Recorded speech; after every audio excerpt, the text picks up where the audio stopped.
In your consumer news, China is imposing new retaliatory tariffs on certain U.S. ag goods today. President Trump says his trade policies will help make the U.S. richer in the end, but his administration is starting to acknowledge the potential for at least some short-term pain for Americans. Amy Kiley has the latest on escalating trade tensions.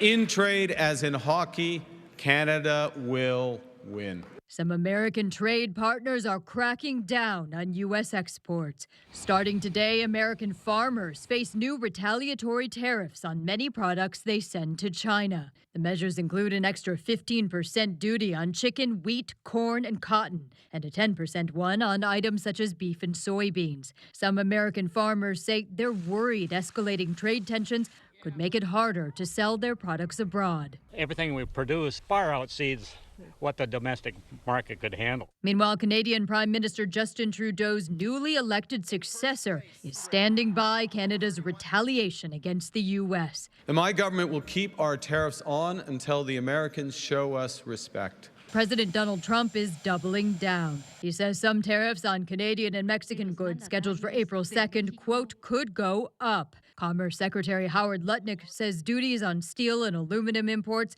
are set to start Wednesday. Most mainstream economists say tariffs can be inflationary. Lutnick acknowledges some prices might rise in the U.S., but Trump says any pain would be short term.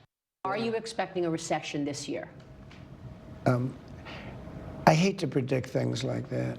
There is a period of transition because what we're doing is very big. We're bringing wealth back to America. America's economy added 151,000 jobs in February as employment growth rebounded.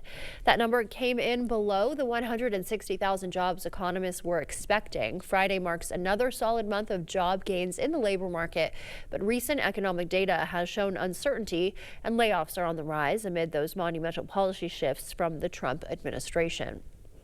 A week-long boycott against Amazon starts today. The People's Union USA launching the protest, claiming Amazon hurts small businesses and exploits its workers. The group wants shoppers to avoid all Amazon-owned companies, including Ring, Whole Foods, and Prime Video.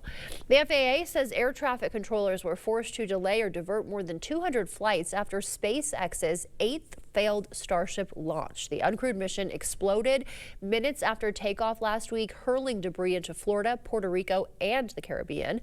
The Federal Aviation Administration is mandating SpaceX conduct another mishap investigation for the second time this year.